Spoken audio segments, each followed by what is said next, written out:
Could Shaedon Sharpe actually be making a return to the Wildcats? We talk about that on today's episode of Locked On Kentucky.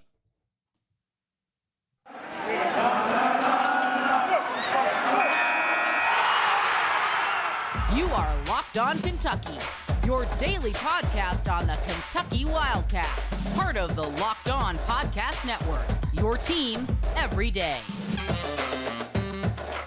All right, what's going on, Big Blue Nation? Welcome on in to Locked On Kentucky, your daily Kentucky Wildcats podcast. I'm your host, Lance Dawe, writer for Sports Illustrated, for various SEC-related things. But on this podcast specifically, we take a dive into all things Kentucky athletics. On today's episode of Locked On Kentucky, got a lot of Kentucky basketball-related things. Going to talk about Shaedon Sharpe, Antonio Reeves, a transfer from Illinois State. He's taking a visit with the Wildcats. He could potentially be somebody that we need to be on the lookout for. CJ Frederick announced his return. Leonard Miller's potentially going to commit to the Wildcats here soon. Going to talk starting lineup stuff. It's interesting how things have been so negative recently surrounding Kentucky, and all of a sudden, in just a matter of just a week or so, things are really starting to trend up in a lot of different areas for the Wildcats. I think there's reason to be optimistic, so we're going to talk about that on today's episode. Thank you so much for making Locked On Kentucky your first listen every single day. I want to remind everybody that we are free and available on all platforms. All right, Shaedon Sharpe. I've said it time and time again on this podcast. I've said that I don't think he's going to return. I've said I don't think that he's going to be announcing his return to the Wildcats, and I've stuck with that through this entire process. And for anybody out there who somehow does not know, Shaedon Sharpe, 5-star shooting guard for the Wildcats, did not get to play this past season, was academically ineligible for the majority of the year. And when he was finally eligible to play, Coach Calipari decided not to play him, much to the dismay of the majority of the Kentucky fan base. But alas, Sharpe did not get to play over the final, 12, 13 games of the season. And now he is currently still mocked, even though he has not gotten to play college basketball, still mocked as a top 10 pick in this upcoming 2022 NBA draft. And so it's kind of set up now where he's put himself in a really good position to go make a lot of money, be a high draft pick.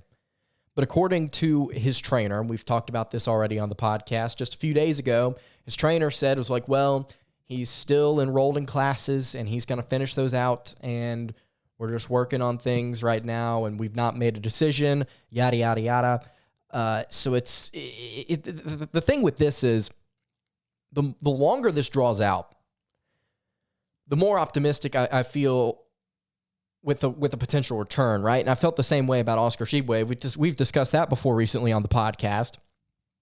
And then here's an interesting note. So Caleb Benson, who is an independent recruiting insider, very active on Twitter, just yesterday put out a prediction on Twitter saying that he predicts Shaedon Sharpe to return to Kentucky. That's his crystal ball, so to speak.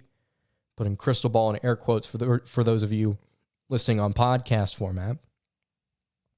So Benson predicts Sharpe to return to Kentucky, and said in the same tweet that Shaedon Sharpe has informed the staff that he's coming back. And the source for Benson is Troy Sarkness, who is a writer for the Athletes Hub. And I'm not trying to diss Benson, nor am I trying to diss Sarkness. I wouldn't say I'm the most educated when it comes to all media outlets, but I had not heard of the Athletes Hub before hearing about Troy in this specific tweet. And if you scroll through the thread, you can see Benson and Sarkness having conversations with different people about, how likely this actually is. And Sarkness made his official stance known in that thread, saying that he's actually 51-49, saying that essentially he's got a 51% chance of Sharpe actually returning to Kentucky. And I'm not going to sit here and rag on Caleb Benson. I'm not going to sit here and rag on Troy Sarkness. I don't know if Caleb's a legitimate, reliable source. And after seeing that thread, I don't really know how to feel about that. But here's the interesting thing, and there's two ways to look at this, right? There's one way you can look at it and say, like I said earlier, he's put himself in a really good position to be a top draft pick, and he's still projected to be one. and he's been wowing everybody at these practices and different things like that. We've seen the videos, putting in work. He's really, really good. And that's one way to look at it and say, okay, well, it's almost definitive that he's going to leave. There's not really a lot of reasons to believe that he would want to come back after seeing what we've seen up until this point. And then the flip side of that is like, well, you see things like this. You see things like Caleb Benson, who has gotten some predictions right in the past, don't get me wrong. He has gotten some predictions right in the past, but we see guys like Caleb Benson and Troy Sarkness saying, oh, well, he's coming back. Actually, we've heard that he's going to be making a return. Actually, he's still enrolled in classes. He's also enrolled in classes in the fall, which I don't know if that has anything to do with his decision to return.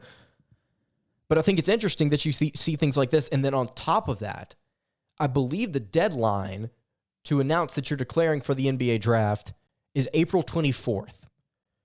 And as of right now, it's April 19th. So Sharpe has 5 days to make that announcement. If I'm not mistaken, he's got 5 days to make that announcement that he is returning or he is entering the NBA draft. So on one side, it seems pretty definitive. It's like, well, he could be leaving and he should be leaving for these reasons. But also, there's only so much time left, right?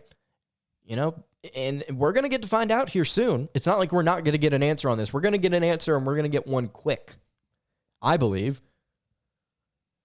So Sharpe only has so much time left to make a decision. I am going to stick with the prediction that I've had this entire time on this podcast, which is I think he's leaving.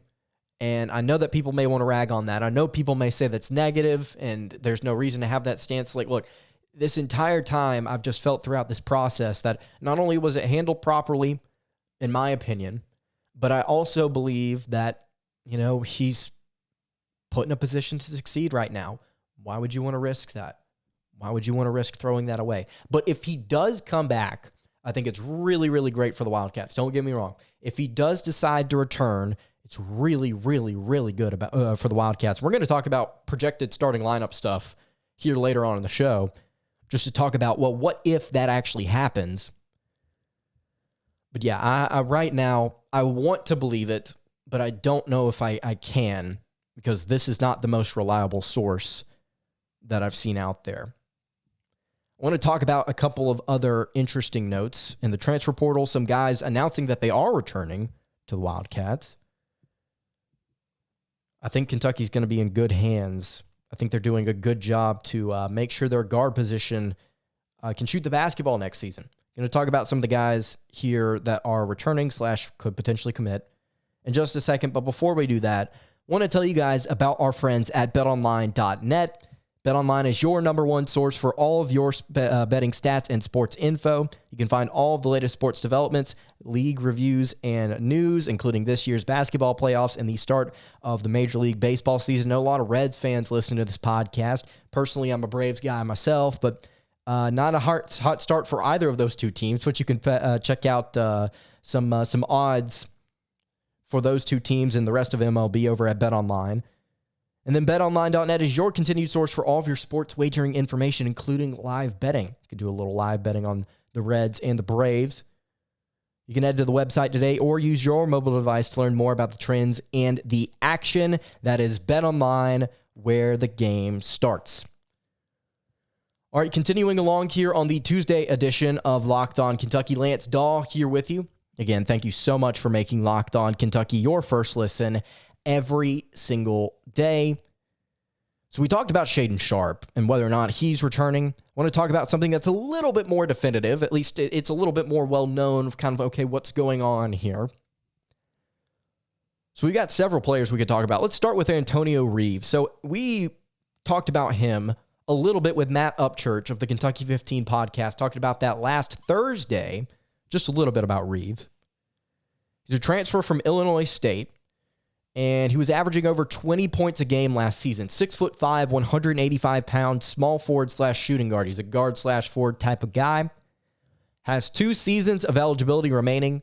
And then he visited Kentucky this past weekend. I believe it was on Sunday when he was visiting the Wildcats. Played 3 years at Illinois State.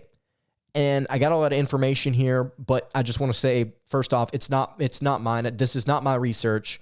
It's actually a guy that we had on the podcast just, gosh, was it in January? Hoops Insight, Sean Vinzel of hoopsinsight.com had a really, really good newsletter recently about some of the transfers that Kentucky is looking at in the portal. I'm going to link this article that he has in the description below so that you can get a good idea of all the different guys that Kentucky has been pursuing in the portal. By the way, really quickly, probably going to discuss this on a future episode. Terrence Shannon Jr. looking more like a Michigan lead right now.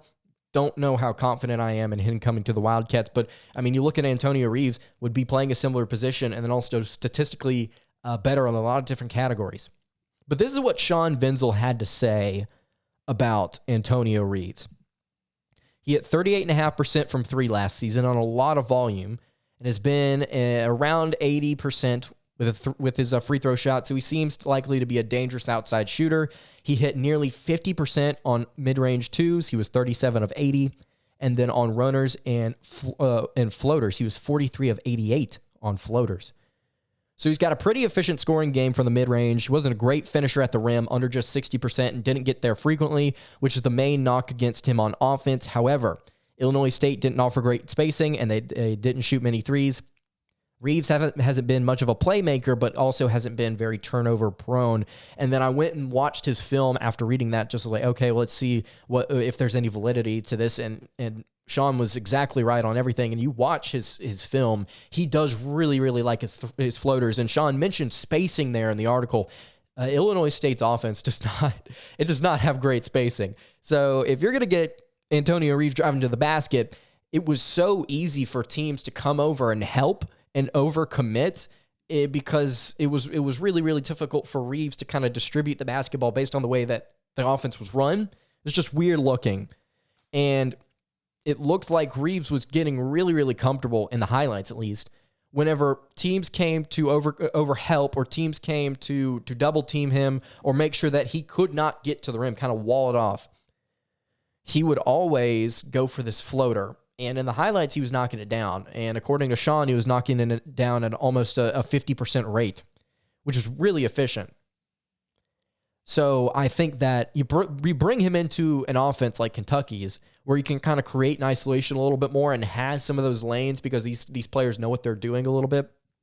I think he could be just as efficient. Now, I think that's kind of a give and a take because he was playing at Illinois State, right? It's a no-name school where not a lot of really good basketball is being played. So the translation to Kentucky, then I think it's a question mark. Like, well, how does he look in the SEC in a significantly more difficult conference where a lot of teams were playing efficient defense and can shut you down if you're trying to work floaters, if you're trying to shoot a lot of threes? You know, how does his game translate to the power 6 level, excuse me? And this is something else that Sean noted about Antonio. Improved his offensive game considerably over his 3 years in college. His assist rate, his field goal percentage at the rim, free throw percentage, and three-point percentage have all risen during his career. As a freshman and a sophomore, he was largely inefficient, but he made a leap as a junior to become a comprehensive offensive threat. And then he also said, I can't know for sure, but this seems like a sign that he is willing to put in the work to improve. Additionally, Reeves' game seems tailor-made for Kentucky's offensive style. John Calipari likes to let guards create their own shots, like I just mentioned a little bit ago, and Reeves has grown into doing that.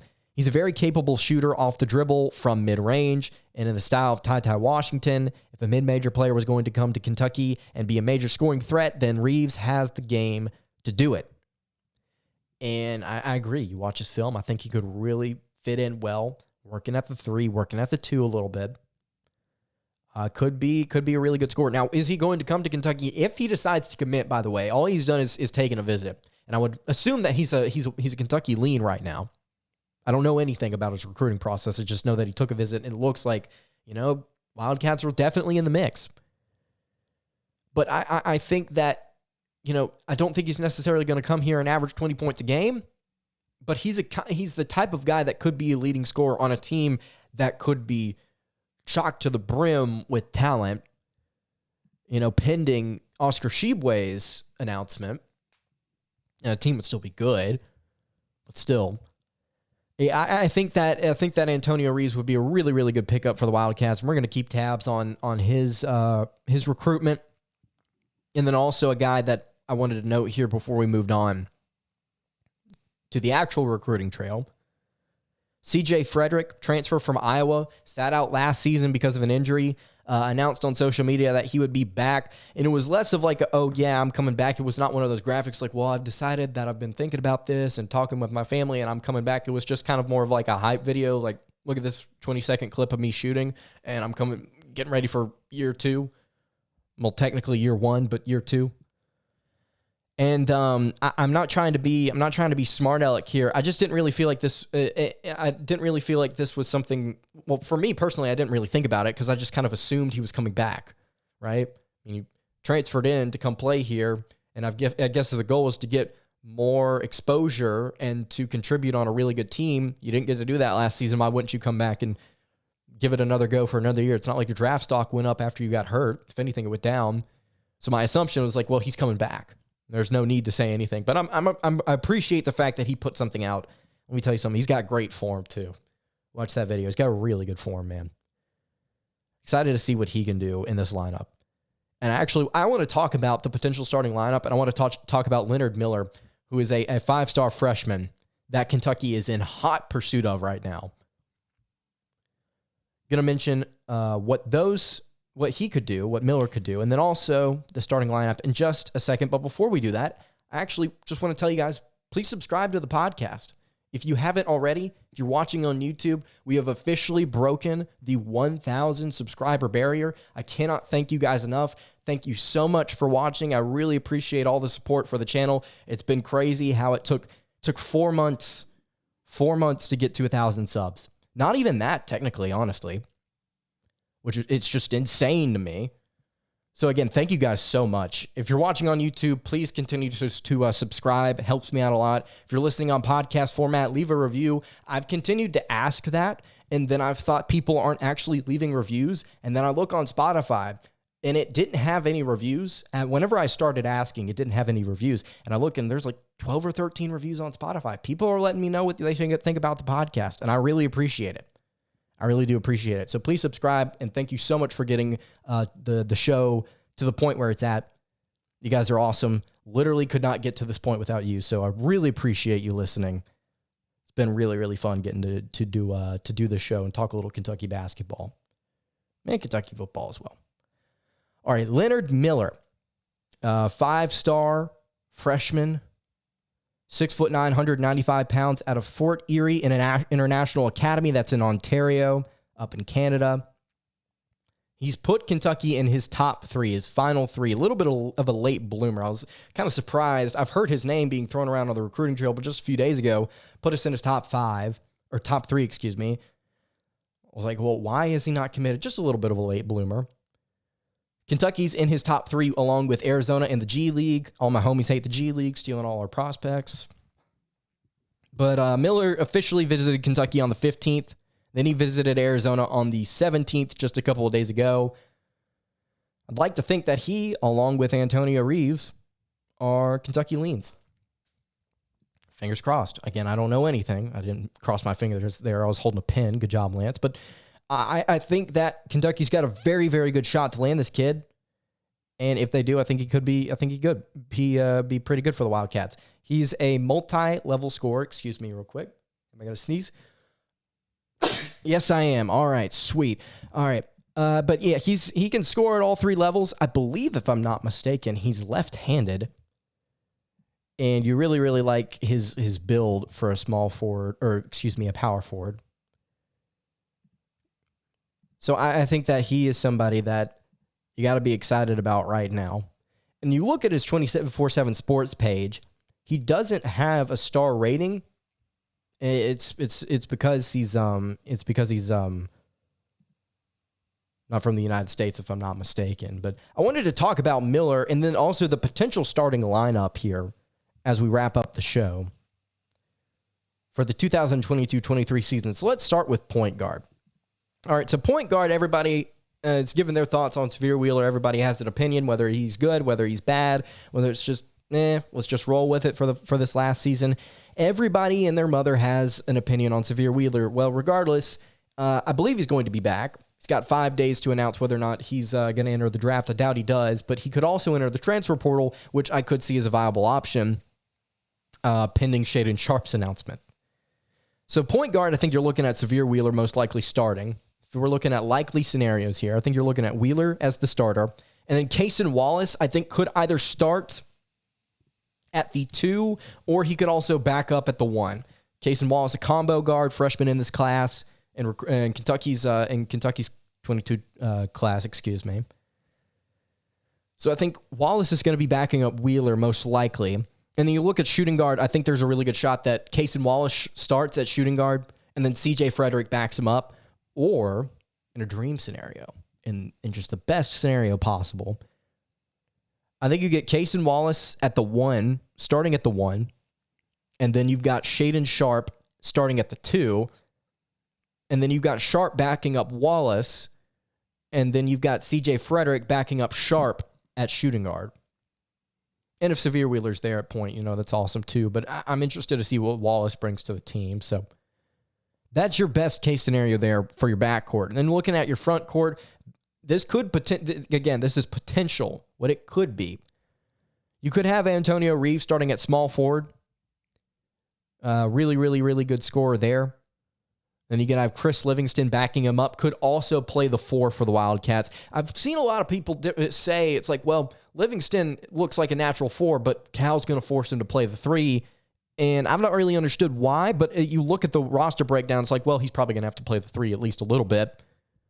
And then you look at power forward, Leonard Miller could potentially be somebody there. Jacob Toppin, Keon Brooks, Damian Collins, got a lot of different guys to work with at the power forward spot.